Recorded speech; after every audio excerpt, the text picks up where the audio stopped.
नमस्कार दोस्तों, अर्थशास्त्र स्कूल में आपका स्वागत है। आज बात करते हैं राजकोषीय घाटा की। तो सबसे पहले परिभाषा देख लेते हैं कि राजकोषीय घाटा क्या है। राजकोषीय घाटा की परिभाषा है सरकार की कुल प्राप्तियों और कुल व्यय के बीच का अंतर, लेकिन उधार और अन्य देनदारियों को छोड़कर।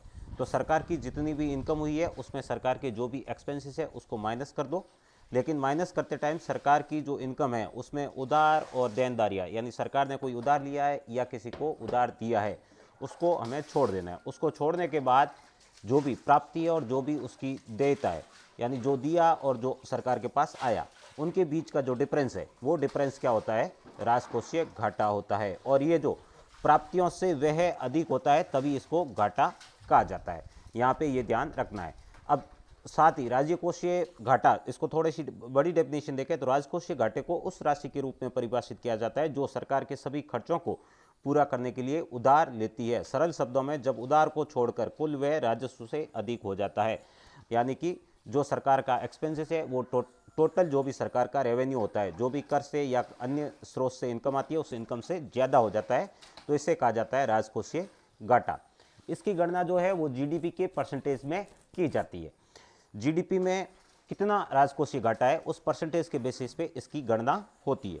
तो वर्तमान में राजकोषीय घाटा सरकार का बड़ा है, इसी कारण ये चर्चा का विषय बना हुआ है। तो इसकी संपूर्ण जानकारी आपको दूंगा कि किस तरह से कैसे बढ़ा है और कितना बढ़ गया है। तो अंत तक इस वीडियो को देखें ताकि आपको समझ में आ जाए कि कितना बढ़ रहा है और किस हिसाब से और कैसे और क्यों बढ़ा है, और साथ ही इसके बढ़ने के कारण क्या हो सकते हैं और सरकार ने क्या क्या कदम उठाए हैं, इसकी भी जानकारी दूंगा। विशेष सूचना, अगर अभी तक आपने हमारे चैनल को सब्सक्राइब नहीं किया है तो प्लीज़ सब्सक्राइब करें और बेल आइकन को बजाना भी ना भूलें। अभी राजकोषीय घाटा का सूत्र देखा जाए तो राजकोषीय घाटा का सूत्र है कुल व्यय माइनस कुल राजस्व।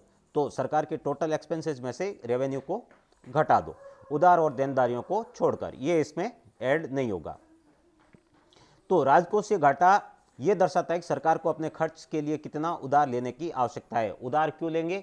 जैसे कि आप नॉर्मली हम सरकार को छोड़ दें या देश को छोड़ दें, हम हमारे घर की बात करें तो आपकी इनकम तो है 10,000, लेकिन आपका एक्सपेंसेस क्या हो रहा है 12,000। तो आप अपने एक्सपेंसेस को मैच करने के लिए 2,000 उधार लेंगे, तो जो उधार लिया आपने वो क्या हो गया? आपका राजकोषीय घाटा। वैसे ही सरकार का राजकोषीय घाटा, सरकार को जो भी टैक्सेस है या अदर स्रोत है जहाँ से इनकम जनरेट होती है, उस इनकम से सरकार का एक्सपेंसेस ज़्यादा हो जाता है। तो ऐसी दशा में सरकार क्या करती है? उधार ले लेती है। तो वो उधार एक तरह से क्या हो जाता है? राजकोषीय घाटा। तो अभी ये राजकोषीय घाटा इंडिया में चर्चा में क्यों है? इसका रीजन है कि एसबीआई की इको रिपोर्ट्स में ये अभी कुछ इंडिकेशन दिया है कि सरकार का जो फिस्कल डेफिसिट या राजकोषीय घाटा है वो घाटा बढ़ेगा। इसने यहाँ आप जो अंडरलाइन है उसे आप ध्यान से देखें, चालू वित्त वर्ष के लिए फिस्कल डेफिसिट का अनुमान बढ़ाकर 6.9% कर दिया गया है, जबकि अगले वित्त वर्ष के लिए अनुमान 6.4% रखा गया है। इतना राजकोषीय घाटा हो रहा है 6.9। हालांकि 3% 4% तक इसको सही समझा जाता है, लेकिन ये उससे डबल हो गया है। तो डबल होने की वजह से ये चर्चा में आया है कि सरकार वर्तमान में बहुत बड़ा राजकोषीय घाटे को उठा रही है। अब क्यों बढ़ेगा और क्या होगा? मतलब अभी जो राजकोषीय घाटा है वो जो एसबीआई की इको रिपोर्ट है, उस इको रिपोर्ट के अनुमान में राजकोषीय घाटा बढ़ रहा है। इसका कारण यह है कि अभी रूस और यूक्रेन में जो तनातनी का माहौल है, उस तनातनी के माहौल के बीच कच्चे तेल का मूल्य है वो बढ़ जाएगा। ऐसे में सरकार कच्चे तेल को इंपोर्ट करने के लिए अधिक रुपए चुकाएगी, और अधिक रुपए चुकाएगी तो ये एक तरह से इमरजेंसी सरकार के लिए एक्सपेंसेस बढ़ गए हैं, क्योंकि सरकार ने जो एक्सपेक्ट किया था कि इस रेट पे हमें कच्चा तेल मिल जाएगा, लेकिन उस रेट पे नहीं मिल पा रहा है, रेट बढ़ गई है। और अगर ये टेंशन और बढ़ी तो यहाँ पे और सरकार के एक्सपेंसेस बढ़ जाएंगे। तो ऐसे में सरकार के फिस्कल डेफिसिट की संभावनाएं बहुत ज़्यादा बढ़ गई है। और यहाँ जो अंडरलाइन है वो फिस्कल डेफिसिट बढ़ने से रुपये की कीमत में गिरावट आएगी। अभी जो डॉलर के मुकाबले रुपया चल रहा है उसमें और गिरावट आ सकती है, ये वापस 80 के पार भी हो सकता है अगर इन देशों में टेंशन बढ़ गई तो। अब राष्ट्रकोषीय घाटा है वो सामान्य कारण क्या होते हैं कि कब ये सामान्य कारणों में बढ़ जाता है। जब मंदी हो जाती है, महामारी हो जाती है, युद्ध और प्राकृतिक आपदाएं हो जाती है। तो वर्तमान में ये तीनों कंडीशन लागू हो रही है। मंदी भी है मार्केट में, महामारी आप जान ही रहे हैं 2-3 साल से फैली हुई है, और युद्ध जो है वो इंडिया में तो नहीं है, लेकिन यूक्रेन और रशिया के बीच टेंशन है। तो आप ये नहीं कह सकते कि इससे हमें क्या फ़र्क पड़ता है। हमें इसमें जो फ़र्क पड़ना है वो पड़ना है कि हम कच्चे तेल को इंपोर्ट कर रहे हैं, तो इस वजह से इसके मूल्य है वो बढ़ जाएंगे, जिससे यहाँ पे जो कच्चे तेल के मूल्य बढ़ेंगे और साथ ही सरकार को ज़्यादा देय करना होगा, तो उससे सरकार का राजस्व घाटा बढ़ जाएगा। और दूसरा कारण होता है अनावश्यक खर्च, जिसके बारे में हम वर्तमान में बात नहीं करेंगे, और सरकार का कुप्रबंधन, इसका भी कोई लॉजिक अभी नहीं है। और टैक्स चोरी, ये सामान्यतः इस तरह की प्रॉब्लम चलती है इंफ्रास्ट्रक्चर बनाने के लिए। लेकिन ये जो बाकी के 4 कारण हैं, अनावश्यक खर्च या सरकार का कुप्रबंधन, टैक्स चोरी और इंफ्रास्ट्रक्चर, इनका इफेक्ट अभी कम है। अभी इफेक्ट जो मेन इफेक्ट है वो फर्स्ट पॉइंट का है, जिसमें मंदी, महामारी और युद्ध की प्रॉब्लम चल रही है। इस वजह से राजकोषीय घाटा बढ़ रहा है। अब राजकोषीय घाटा जब बढ़ता है तो सरकार इसे कंप्लीट करने के लिए दूसरों से उधार लेती है, लेकिन साथ साथ कभी कभी सरकार क्या करती है, अतिरिक्त मुद्रा का प्रिंट कर देती है, यानी जितना घाटा हुआ उतने पैसे और छाप दिए। तो ये ऐसा इंडिया में कुछ हुआ कि मतलब अतिरिक्त पैसे छापे जा सकते हैं। तो eminent economist says RBI must not print money to finance fiscal deficit. तो जो एक एमिनेंट इकोनॉमिस्ट थे, उन्होंने कहा कि आरबीआई को वर्तमान में पैसे नहीं छापने चाहिए, और अगर ऐसा करेगी तो पैसे की वैल्यू डाउन होगी।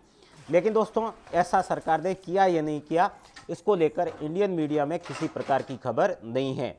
ये जो खबर थी कि सरकार को पैसे नहीं छापने चाहिए, ये हिंदुस्तान टाइम्स में जुलाई 4, 2021 की खबर है। लेकिन दोस्तों, आपने इंडियन मीडिया के जरिए कभी नहीं सुना होगा कि सरकार ने और पैसे छापे हैं और मंदी का कुछ कारण हो सकता है, ऐसा नहीं आया है। लेकिन मैं आपको बता दूं कि आरबीआई की जो रिपोर्ट है, यहाँ पे आपको वेबसाइट पूरा डिटेल में दे रखा है, यहाँ पे आपको ये रिपोर्ट मिलेगी। आरबीआई जो इसका एड्रेस है वो एड्रेस दे रखा है, stpm.rbi.org.in script annual report publication, और आगे कोड दे रखा है। या इस कोड को आप डायल करेंगे तो आपके सामने ये रिपोर्ट खुल जाएगी। जिस रिपोर्ट में ये कहा गया है, इसमें आप टेबल देखिए जिसे अंडरलाइन किया गया है, जो 500 रुपये के नोट है, उस नोट की प्रिंटिंग में भारी मात्रा में वृद्धि कर दी गई है।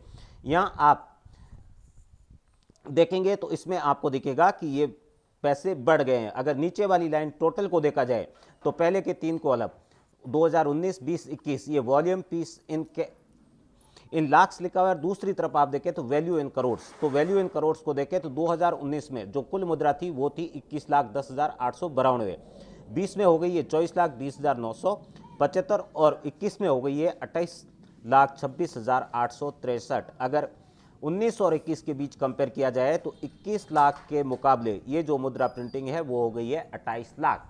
तो दोस्तों, 21 से अगर 7 के पाड़े से देखें तो 7 पे 21 और 4 चौक 28, यानी कि 33% के लगभग मनी सर्कुलेशन है वो सरकार ने बढ़ा दिया है।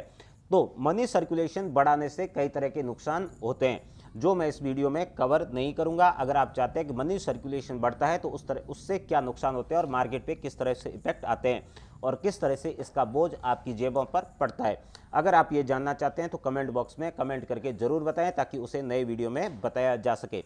तो दोस्तों, कमेंट करना ना भूलें और कैसा लगा वीडियो ये भी बताना ना भूलें। फिर मिलेंगे किसी दिन किसी नए वीडियो के साथ। Thank you.